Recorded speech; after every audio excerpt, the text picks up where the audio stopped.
Hi, my name is Amanda Sandoval. I am the Director of Communication and Prevention Services for High Point Treatment Center and the Brockton Area Prevention Collaborative. It's an honor to stand here before you tonight at our annual Overdose Vigil.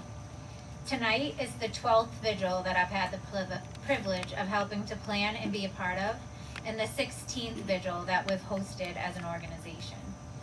Despite us planning these vigils for over a decade, I continue to dwell on what to say tonight, feeling as though none of it sounded like the right thing. The truth is, there aren't any right words. Although grief becomes this indescribable, universal experience, the way in which grief manifests itself is going to be very unique for each of us. So whether this is your first vigil or you've been joining us since the very first vigil in 2008, we recognize that the time lapsing doesn't take away your pain. We acknowledge that your grief is yours, and that wherever you are in your grief, we want you to know that this vigil is a safe place to land. This vigil stands as a reminder that the opposite of addiction is connection.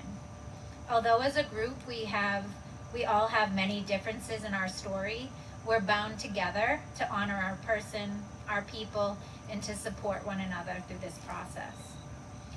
In 2023, our world is unfortunately up against the rise in substance misuse, addiction, and overdose.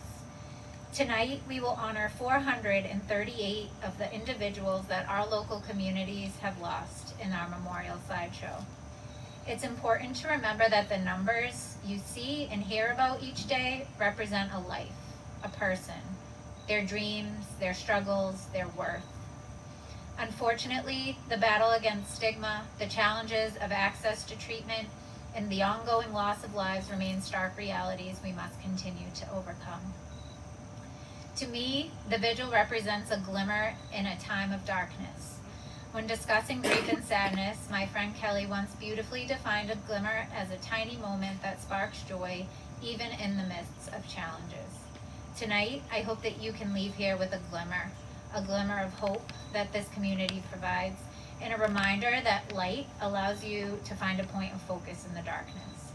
When we end our program tonight by candlelight, I encourage you to look at the candle lit in your hands and let the light symbolize the memory of someone you have lost, the light you're trying to find within yourself, the healing that you've been longing for, or the darkness you've been trying to break apart. In a world often full of darkness, together we're able to be the light that provides a safe place of comfort in uncertain surroundings. For those who have suffered loss, we can hardly imagine the depths of your pain, the caverns of darkness you've navigated. Over the past 12 years, this event has consistently been a glimmer of hope for me, and I hope that you can carry that glimmer into your own darkness. In closing, remember that you're not alone in your grief.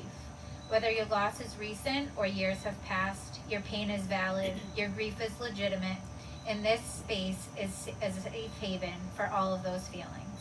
You might feel a turbulence of emotions, but this community stands with you. Your presence here is significant, your loved ones matter, and we carry their light within us. Thank you.